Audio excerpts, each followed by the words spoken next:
Ce soir, à Découverte, il y aurait d'importantes réserves de gaz naturel sous les basses terres du Saint-Laurent. Mais pour extraire ce gaz, il faut fracturer la roche en profondeur. Le gaz de schiste, à quel prix pour l'environnement?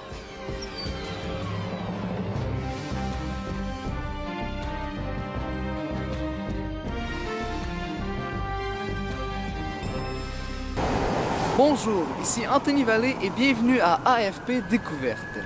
Il y a probablement plusieurs ressources de gaz de schiste situées sous les basses terres du Saint-Laurent qui représenteraient un fort potentiel énergétique et économique.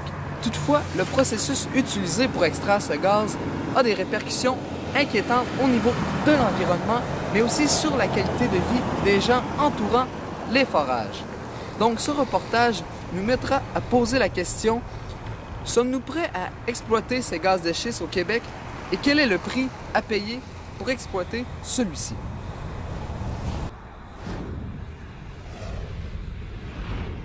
Un intérêt très vif. Depuis 2008, la vallée du Saint-Laurent s'est couverte de permis d'exploration gazière jusque sur l'île de Montréal. Un forage gazier au beau milieu de la plaine du Saint-Laurent, c'est d'abord un grand dérangement.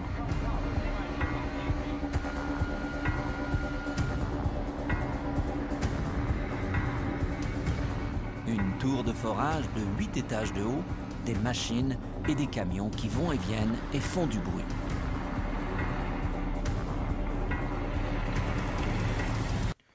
Voyons d'abord comment fonctionne l'exploitation de ce gaz. Le gaz de schiste est très différent. Il est emprisonné dans la roche et il faut la fracturer pour le libérer. À la différence des réserves conventionnelles, la roche est ici à la fois source et réservoir. Il est donc impossible de pomper comme dans les poches de gaz naturel. Les quantités de gaz de schiste par mètre cube de roche sont très faibles, et son extraction est techniquement complexe. L'une des techniques est l'hydrofracturation. Avec un derrick, on perce d'abord en profondeur pour atteindre la couche des schistes. Le forage se poursuit horizontalement, souvent sur plusieurs kilomètres. Ensuite, d'énormes quantités d'eau sont injectées. Elles cassent les schistes, libérant le gaz. Cette technologie nécessite non seulement des millions de litres d'eau, mais aussi l'addition de nombreux produits chimiques. Si une moitié de l'eau peut être récupérée, l'autre moitié peut se diffuser jusqu'aux nappes phréatiques, risquant de polluer l'eau potable. Une autre source de pollution est constituée par les inévitables fuites de gaz au cours de l'extraction, le méthane contribuant beaucoup à l'effet de serre. De ce fait, l'exploitation des gaz de schiste est très controversée. 6 décembre 2010. Le gaz de schiste fait du bruit. Psst! Hey! Viens d'ici, là. C'est à toi, je parle. Oui, oui. Le gouvernement du Québec a entrepris le développement des ressources en gaz de la vallée du Saint-Laurent sans le consentement des Québécois. Hey! Wow! Wow! Hey! Wow. Wow! Wow. Wow! C'est notre terre, c'est notre eau. C'est l'air qu'on respire. C'est à nous de décider. Il y en a qui disent qu'on est assis sur un trésor qui s'appelle gaz de schiste. Gage de chips. Les mauvaises langues disent que le gaz de schiste serait au gaz naturel ce que les sables bitumineux sont au pétrole. On a-tu vraiment besoin de ça ici? Des cas de contamination, il y en a eu des centaines aux États-Unis. En Pennsylvanie, Au Texas. au Wyoming, En Ohio au Nouveau-Mexique. Et au Colorado. On a-tu vraiment besoin de ça? Si c'est vrai que c'est un trésor, faudrait être sûr qu'il nous empoisonnera pas. Là, on dirait qu'il y en a qui sont en train de décider à notre place. Là. On parle de 20 000 puits. À 100 mètres des maisons, Entre Montréal et Québec, avec le bruit, la poussière, puis entre le fleuve puis la vin, camionnage, le massacre du paysage. à grandeur de la vallée du Saint-Laurent. Pour l'instant, c'est tranquille, mais ce qui s'en vient, c'est gros. Très gros. Imposant et risqué. Nappes phréatiques contaminées, bassins d'eau usée, déversement des produits toxiques. Explosion dans les champs. Incendie. Sans parler de la pollution de l'air, des gaz à effet de serre et du smog. On n'est pas contre. Tout ce qu'on dit, c'est que c'est à nous de décider. Il y a trop de précautions à prendre pour qu'on ne prenne pas le temps de s'assurer que les choses vont se faire proprement et dans notre intérêt. Et dans notre intérêt? Exigeons un moratoire pour que les choses se fassent proprement et dans notre intérêt. Ainsi, l'on remarque la consternation et la controverse que sème l'exploitation des gaz de schiste sur la place publique. Nous allons même voir que les experts semblent très inquiets sur la technique utilisée pour extraire ce gaz. D'une certaine capacité qui soit capable de traiter une petite partie de ces effluents parce qu'on a un besoin de dilution pour des composés comme des sels. Si on a des chlorures, par exemple, du sodium qui sont en concentration souvent élevée dans les eaux de forage, il faut pouvoir, par dilution, les traiter. Encore faut-il que les eaux usées qui arrivent à la station présentent des concentrations en chlorure qui ne soient pas trop élevées.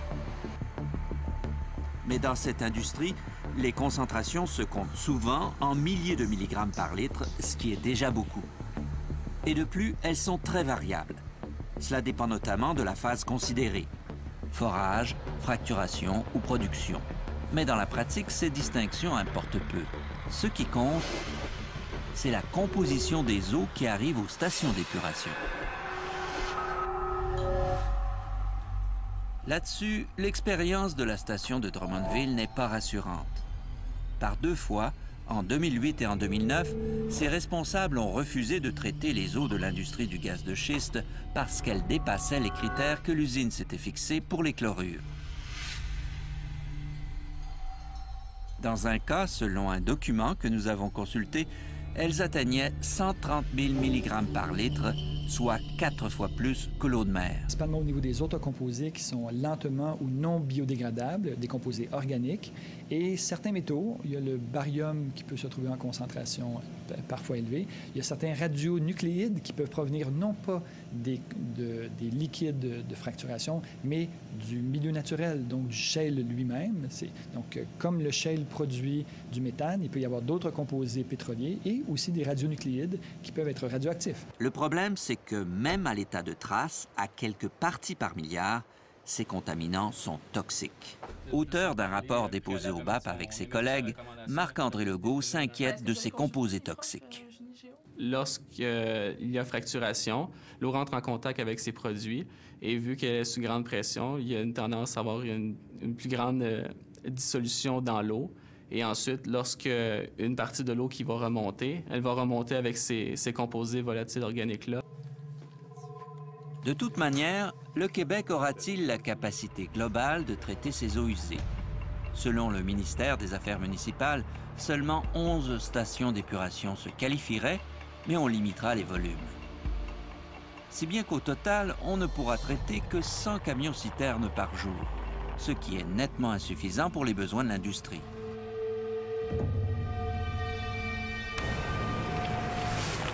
Alors, avec une concentration en chlorure supérieure aux normes de traitement des eaux usées et avec une incapacité de traiter justement ces eaux toxiques, cela nous remet à poser la question, sommes-nous prêts à exploiter ce gaz de schiste?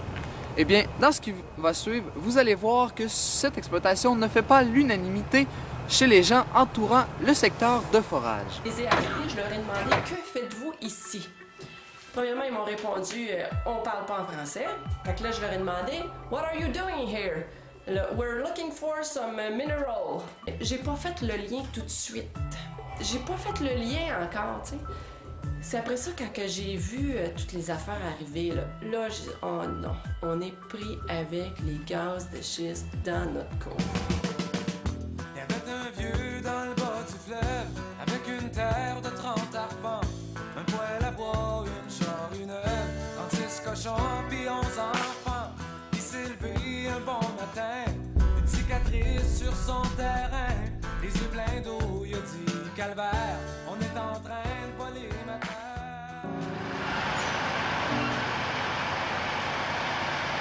C'est le transport de tout le stock, là, de la foreuse, des cabanes, des génératrices, des conteneurs, de tout ce que vous voulez, les lumières. Ça a tout passé sur le Saint-Laurent. Le problème pour dormir, c'est qu'on est à côté d'un quartier industriel là, qui run 24 heures sur 24. C'est comme s'il y avait un gros camion diesel qui était parqué dans ma cour, là, puis qui marchait toute la nuit, là. Le moral en prend un coup, on devient agressive, on n'est pas patiente, tout nous agresse. Puis c'est qu'on est impuissant devant ça, là, on peut pas rien faire. C'est eux qui décident. Là, ça marche là, 24 heures sur 24. Quand ils mettent des rallonges, là, ça fait bedding, bedding, que ce soit 2 heures, 3 heures, 5 heures du matin, eux autres, ça leur dérange pas, ils travaillent. Là, le gardien de sécurité te répond « Ben moi, je dors entre 2 génératrices, madame. » Moi, j'ai répondu « Ben regardez, monsieur, vous avez choisi de dormir entre 2 génératrices. Moi, je n'ai pas choisi de dormir avec une foreuse à côté de chez nous. » Les odeurs. Les odeurs, parce que tous les camions, tout le diesel qui passe, l'odeur vient vers chez nous. On nous a déjà dit au départ, quand le monsieur de la forêt était venu, il nous a déjà dit qu'il n'y aurait pas de dommages. Pas d'expropriation possible, pas de dédommagement. Est-ce que la maison va être dévaluée? Mais voyons donc, c'était comme... J'étais sans dessin pour poser ces questions-là. Puis je disais, ben nous autres, on n'a pas l'aqueduc, là. Puis vous allez prendre de l'eau. Ben non, il n'y a pas du bruit. Ben non, il n'y aura pas tant de camions. Ben non, c'est pas nocif, c'est pas dangereux. Vos assurances, il n'y a pas de trouble. Les compagnies, voyons, pourquoi vous nous posez ces questions-là, madame? Là? Pour qui vous nous prenez, là? Et je lui ai dit, écoutez, monsieur, je ne vous crois pas. Parce qu'il y a un préjudice économique. Il y a l'évaluation de la maison, premièrement. Ça, c'est beaucoup l'impact. Aussi, qui va vouloir acheter notre maison demain matin? Si on travaille tous pour notre fonds de pension. Le matin, moi, je me dis, bon, mon fonds de pension, c'est ma maison, mais je ne peux pas la vendre parce que je fais. Aussi la santé, parce que tout ça, économiquement, ça touche la maladie aussi santé. Donc, il y a du monde qui va faire des dépressions. Là. Parce que si, mettons, ta maison, elle ne vaut plus rien, tu vieillis, bon, tu as travaillé autonome, bon, tu n'as pas beaucoup d'argent devant toi, qu'est-ce que tu penses qui va arriver? Il y en a qui vont arriver, faire des grosses dépressions. Il y a de la maltraitance dans toute cette histoire-là. Il y a de la violence. C'est extrêmement violent. C'est une intrusion.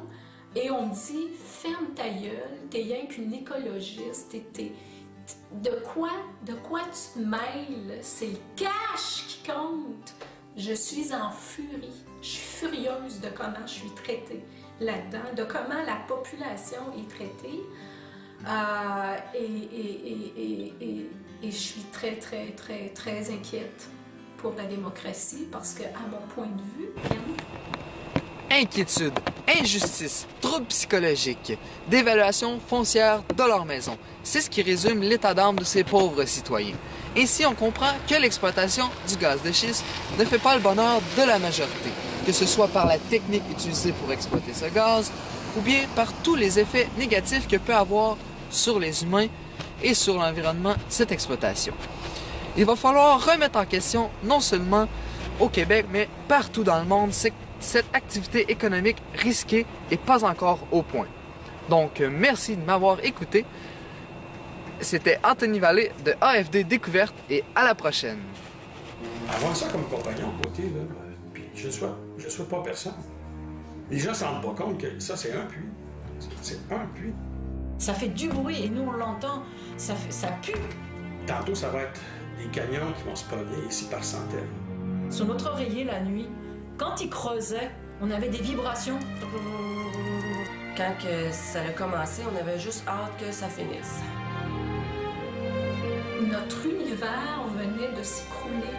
Oh non, on est pris avec les gaz de schiste dans notre cour.